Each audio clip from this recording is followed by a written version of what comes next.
Hello, everyone, and welcome once again, to the Legal Power Hour, where we jam 60 minutes of thought-provoking discussion into a 30-minute show designed to inform, awaken, and protect our fellow American citizens.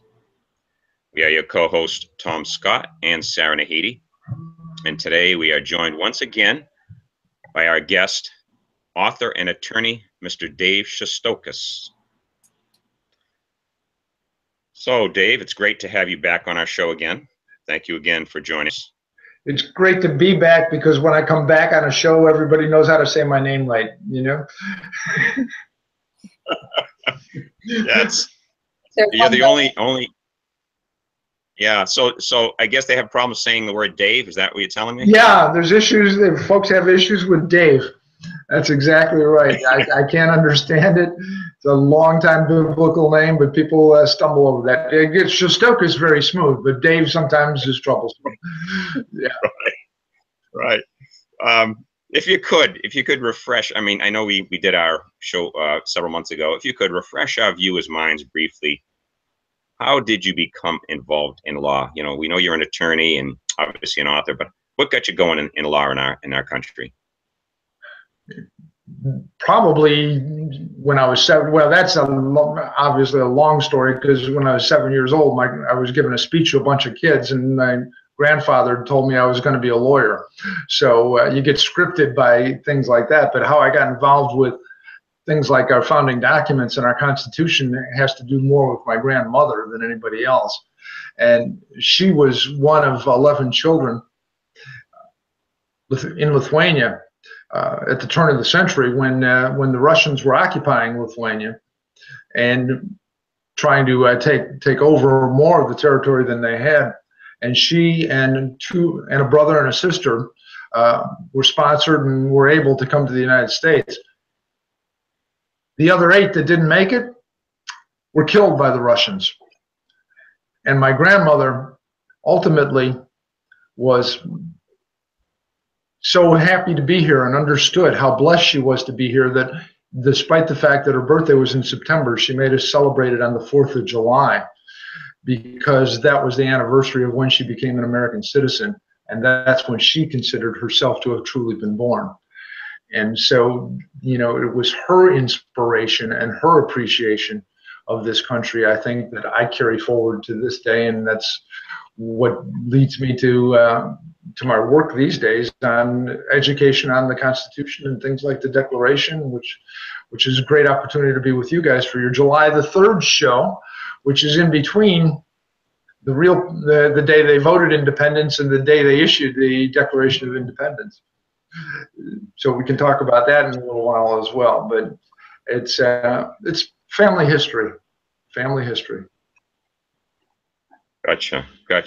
So one thing, you know, in our correspondence, you've mentioned that you've been involved in some of the ballot integrity issues in the state of Florida related to the last election. And what exactly has been your role in that? I'm sure our viewers would like to, you know, find out. You know, everybody's got the ear with Trump and the whole Russia thing and everything else. So what was your involvement down in Florida in that regard? During the 2 weeks prior to November the 8th, I was an observer in Broward County, Florida, for a volunteer, more or less, for the Republican National Lawyers Association, although there was connections with both the Trump campaign and the Rubio campaign. During my time there, I observed literally what turned out to be 180,000 illegally opened ballots. There were mail-in ballots that were supposed to have been authorized for opening by the canvassing board that is designated under Florida law to determine whether or not it's appropriate to have whether the signatures on the ballots are valid, whether those ballots can then be opened and counted. And the supervisor of elections was opening those ballots in secret. They're supposed to be opened, number one, in public, and number two, you're supposed to have a public observation availability.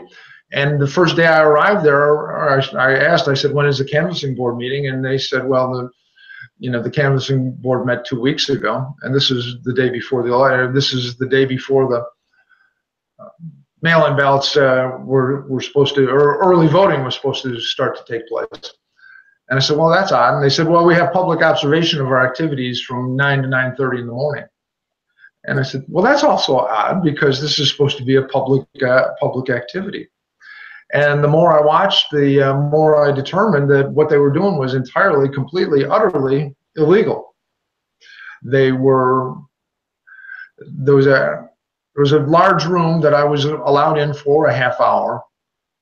And all that was happening in that room was there was a large bunch of tables, and people would take the ballots and put them in one place, and put the envelopes that came in, and put the security envelopes, and they'd have 3 stacks. And the only thing they did was see to it that the stacks met up with each other. And I said, well, this is really odd. And so I contacted some other election lawyers that were associated with our work, and they said, no, that's not right. I said, I don't think that's right either. And within a couple of days, the Republican Party of Florida had sent the supervisor of elections a letter indicating that unless these policies and practices were changed, they were going to be filing a lawsuit. Subsequent to that, there was a meeting between, to which I was not a party, but between the supervisor of elections and several representatives of different party organizations and different campaigns.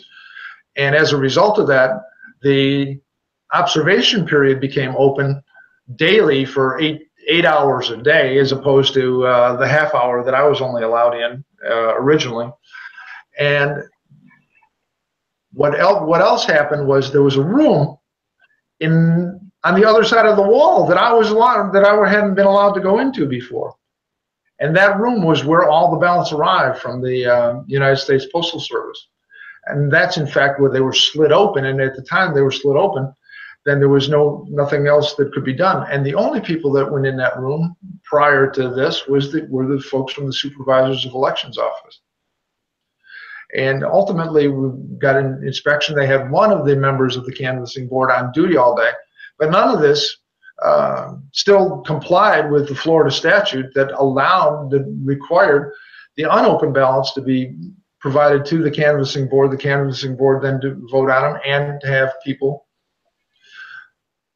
have the opportunity to challenge signatures on the outside of the ballots compared to the actual registration signatures. The process that they were employing was to scan the signatures, and then there was a group of folks with computers that would compare the scanned signatures with the signatures on file, and they were clicking through and approving each and every one of them, and then the ballots were being opened secretly in a secret room. And my contention is that all 180,000 mail-in ballots were in Broward County, Florida, were opened illegally during that time. Now there's a lawsuit pending in Broward County, Florida, that I'm not a part of, that are challenging a variety of their activities. But the fact is they had an opportunity to exchange, vote, do whatever they wanted with. They could have taken the ballots out and put in whatever they wanted to vote. So when people talk about no ballot fraud or no election fraud and worry about 1 or 2 illegal immigrants voting, that's not where the problem lies. I think it's famously attributed to Joseph Stalin. The most important person in an election is the person who's counting the ballots. And these are the places that we have to look at for overcoming problems with our electoral process. Just the low number of, say, illegally cast ballots by people voting twice and things like that. I mean, the people that point to say, well, there's 30 cases out of 8 billion ballots cast. That's not the place where the problems lie. That's not the place where the problems lie. I do know that there's follow-up work going on regarding that. Also, I'm familiar with the fact that there's been a federal prosecutor in Miami that was dealing with some of these issues and some other fraudulent immigration issues, that was found dead on a beach in Miami. And these days, his murder, and that was about 5-6 weeks ago, his murder remains unsolved. So it's very, very curious, some of the things that are going on down there. And I'm aware of some follow-up on there that I really can't talk about, but I suggest to folks when they get concerned about that there are organizations to trust that are doing good work. One of which is True the Vote, Catherine Engelbrecht's organization. Catherine, I know Catherine, and she was one of the targets for IRS targeting that was denied her C3 because she was trying to make sure that the ballot integrity was going on, and that she has an ongoing litigation with the Justice, or not with the Justice Department, but with the IRS regarding the fallout from that. So there's serious issues, and it's got nothing to do with Russians. Yeah, I thought that's where you were going with this, Dave, and that's important too. Also, with Catherine Engelbrecht too, I think there's a video on YouTube of her on the House floor presenting her case on at a hearing to Congress on the floor, and it's a very well written piece by her, spoken by her, and so it's nice to see that other people are investigating fraud here in the United States. And what you just said in the quote by Stalin, basically what he said, we quote him in our book too. It's not the people casting the votes that mean anything; it's the people counting the votes. Paraphrased, of course, but that's an important consideration for people to consider in any election is, who and how, right? That's exactly right. Yeah. So one thing I want to ask before we get into your new book is, it's clear America is not the country it used to be. I mean, at all levels, all ways, shape, and form. Our indebtedness is ridiculous. Our legal system's out of control. Unemployment, pollution, global warming. There's hordes and hordes of problems. Do you personally maybe have a goal where you'd like to see us in the next decade or two through the work that people like yourself and Sarah and I and others are doing? Is there some? Do you have any realistic goals, perhaps, that you could share with us? The realistic situation is a huge qualifier, but we can always have goals. And certainly my goal with my work is on both the Constitution and the Declaration of Independence information, is that information has been either buried or disparaged, and it's been done so purposefully because, of course, the Declaration and the Constitution place limits on government.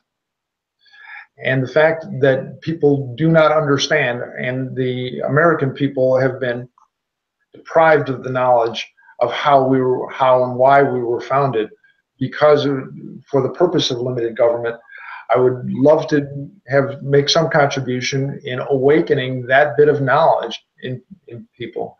Because frankly, these documents aren't that difficult.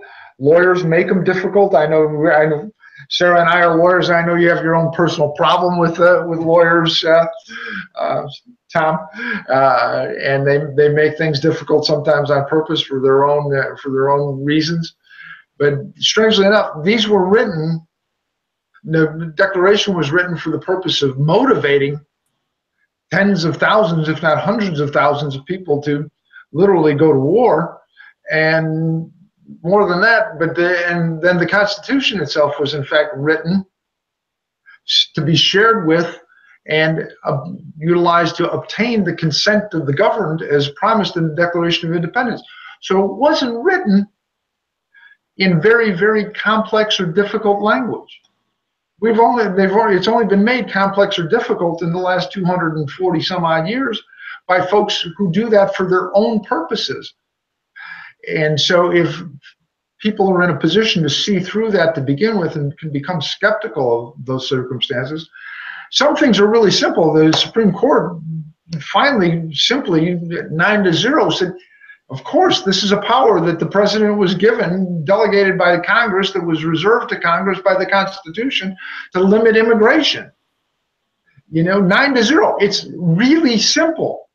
You didn't need 48 pages in Maryland and 96 pages in Hawaii and 48 pages in Washington State to say that the president didn't have that power if they weren't trying to make it complicated. They were trying to make it complicated for their own reasons. It's really straightforward.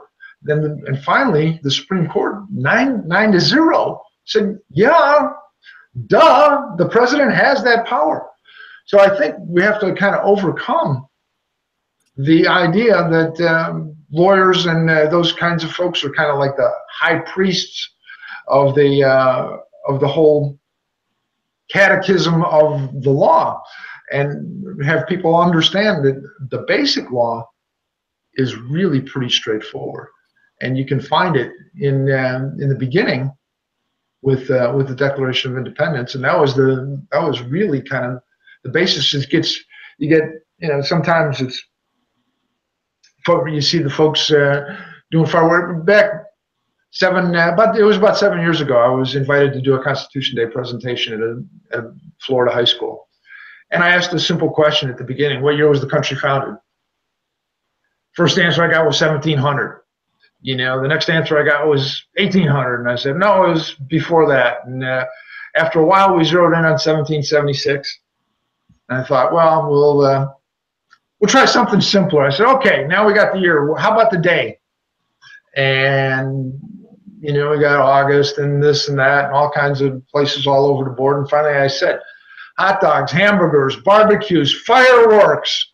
The kids finally said, oh, 4th of July. And that happened about 3 or 4 more times that day in different classes, the same story. And I walked out of there that day and said, I'm going to try and do what I can to alleviate some of this ignorance. How old were these students that you were talking to? Yeah. Right, exactly. Sophomore American history. Wow. Sophomore in high school American history classes. So. Wow.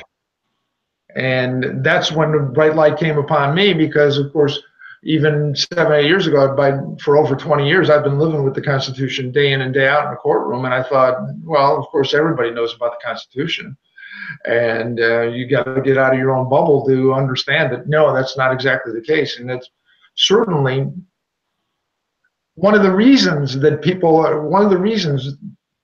that folks that are seeking power are able to slice and dice us into these groups and segments and whatnot, is they've taken away or obscured the single thing that should unite us. And that is what Thomas Jefferson called the American mind, and as he defined it in the Declaration of Independence.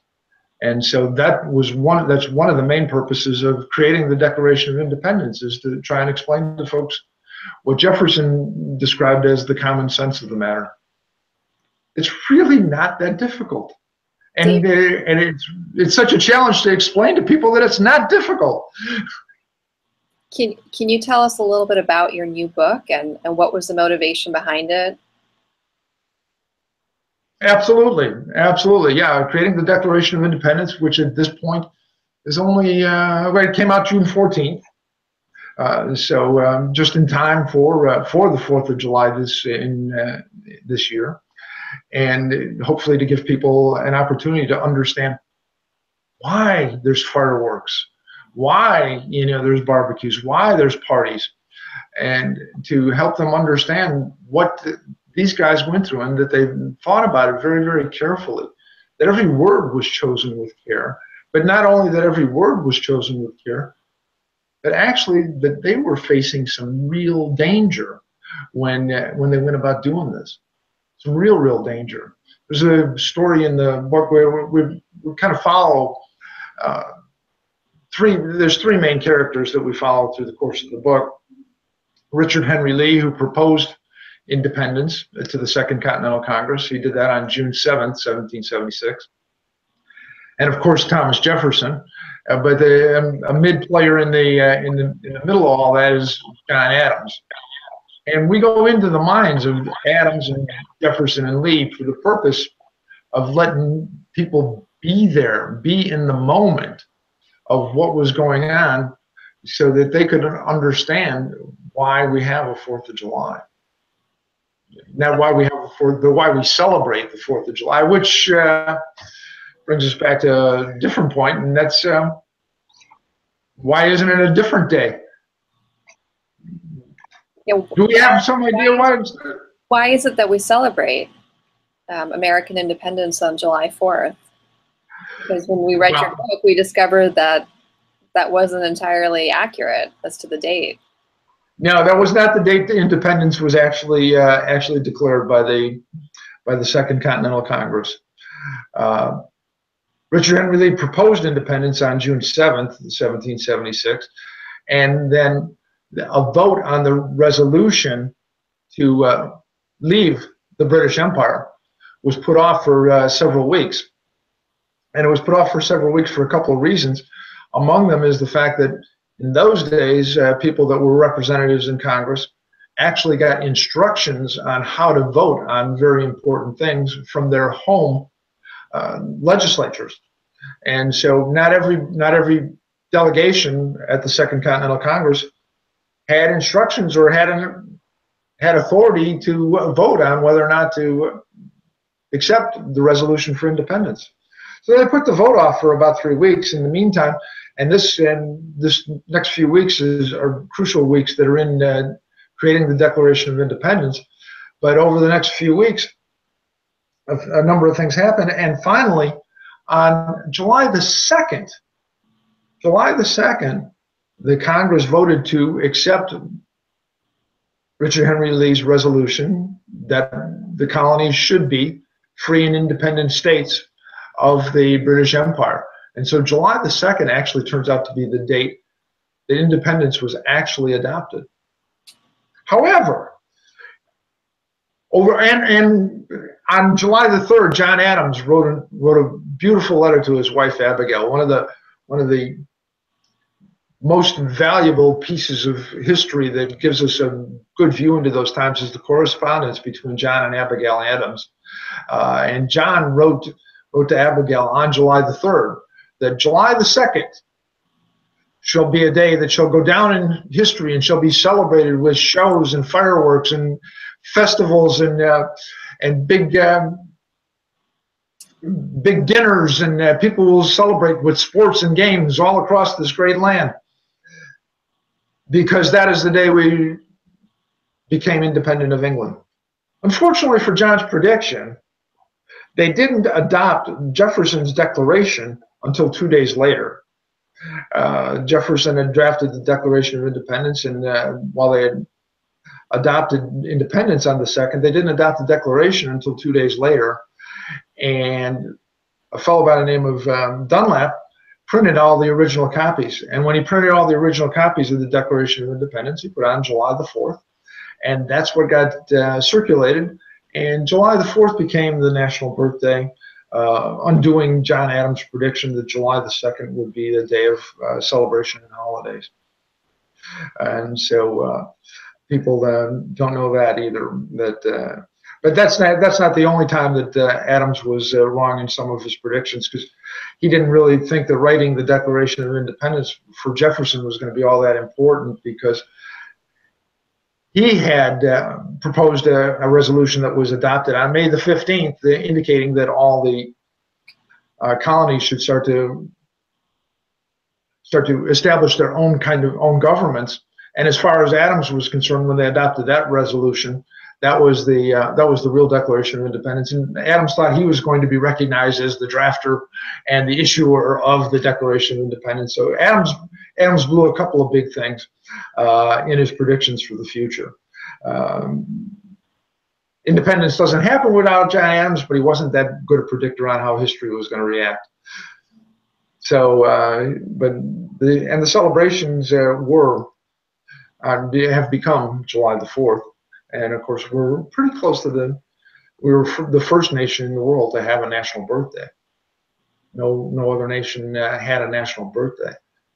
And since then, in the 241 years since, next week it'll be 241 years,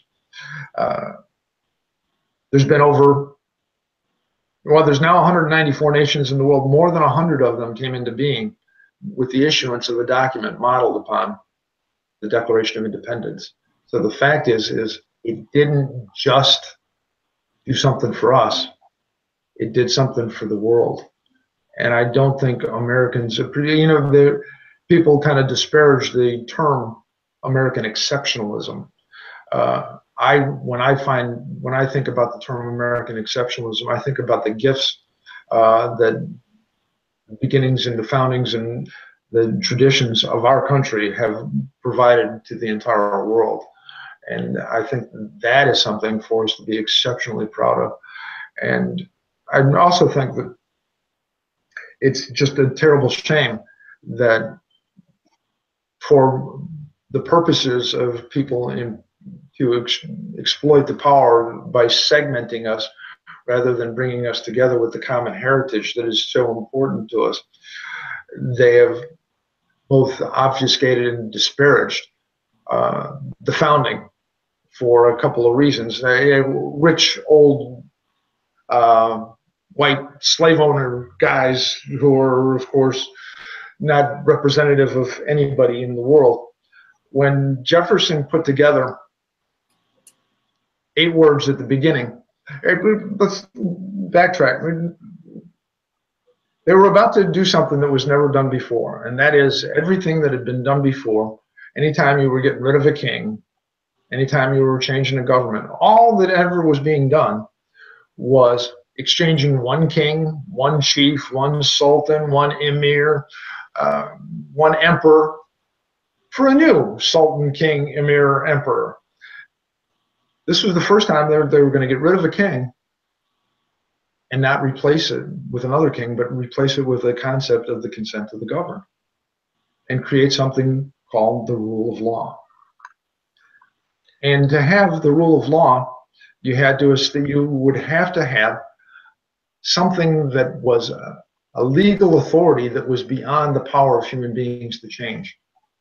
And Jefferson found a way to express that and encapsulated 100 years of Enlightenment theory with the law of nature and of nature's God.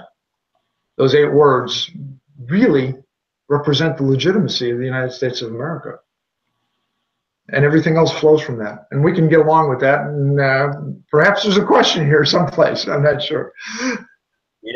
Well, if I could ask one thing, Dave, and one of the things you just mentioned about the magnitude of the number of countries worldwide that kind of owe their a debt of gratitude, I guess, if you will, to what these people did in our past, not only creating our country, but the birth of these 100 and some odd countries actually modeled themselves after us. That's very complimentary, I think. But before we run out of time, there's a couple of questions. I mean, that impact to the world on the Declaration, I think, is an interesting fact. But there's a few others that I'd like to ask you. Like, for example, Thomas Jefferson was the primary author. Like, why didn't Ben Franklin write the Declaration, or why didn't Adams or John Jay or one of these other people? Why was he chosen versus someone else? Well, you asked about Franklin. Franklin actually was approached originally because Franklin was one of the premier wordsmiths of the day, and Ben declined with his typical good humor, indicating, "I never write a document that is about to be edited by a public committee." And then there was some other folks that decided that Ben probably would have tried to make it too humorous in any event. So Franklin actually declined. John Adams, while well respected, extraordinarily unpopular. He had a habit of insulting people. He had a habit of not being abrasive and being way too straightforward. Probably even in those days, Adams was politically incorrect in many respects.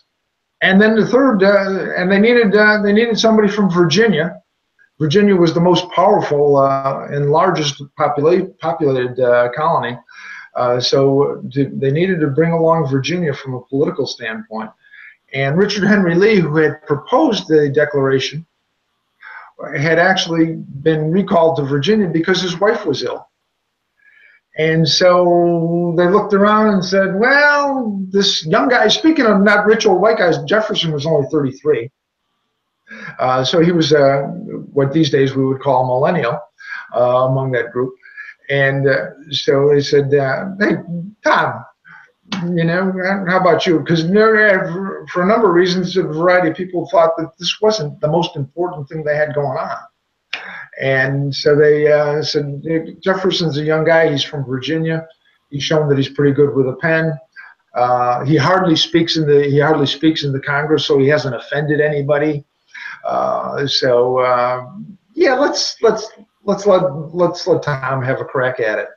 And Adams actually had to flatter Jefferson into doing it, because Jefferson didn't even want to be in Philadelphia. He wanted to be back in Virginia because he thought all the action in Virginia was where Virginia was drafting their new constitution. He thought all the action was there, and that's where he could have a real impact.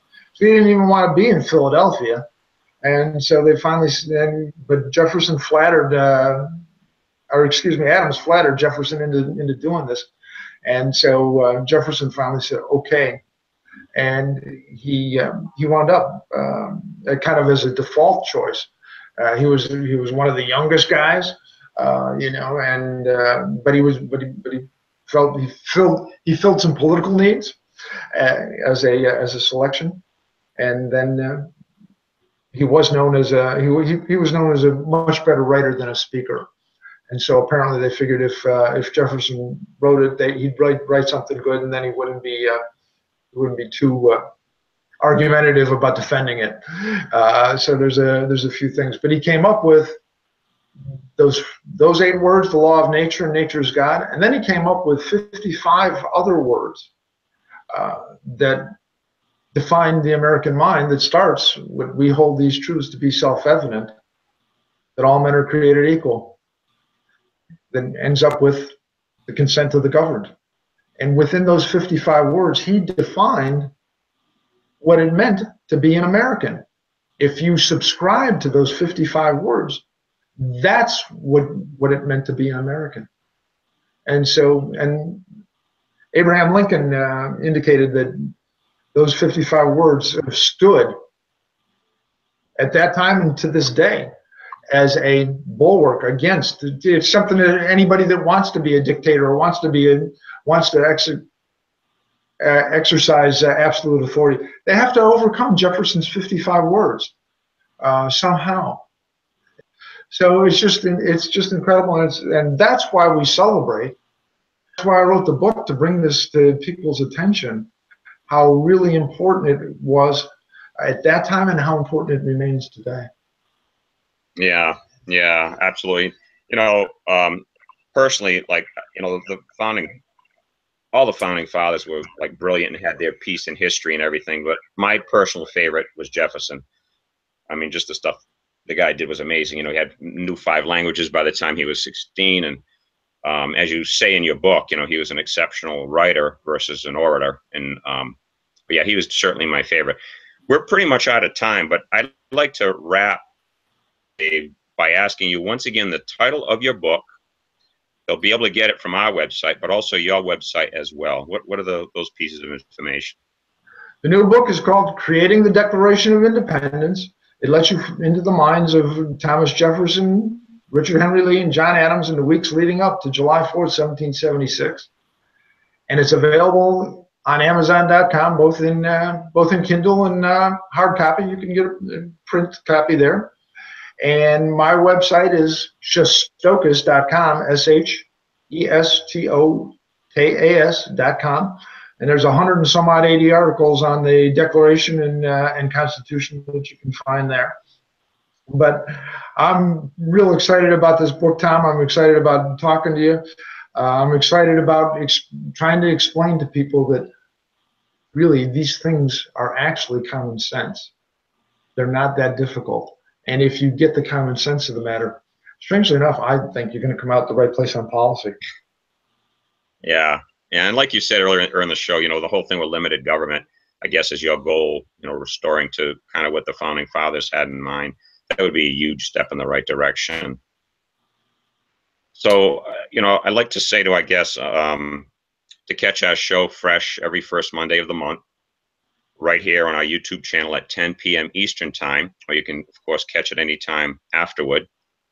Be sure to subscribe to our blog for informative monthly posts at www.stloiyf.com/blog. Certainly, I recommend Dave's book. It's an excellent read. I've read it myself. And if you want to protect yourself to the fullest extent possible from our wildly corrupt legal system, be sure to pick up a copy of our book, Stack the Legal Odds in Your Favor. And Dave, it's been a fascinating and very informative discussion.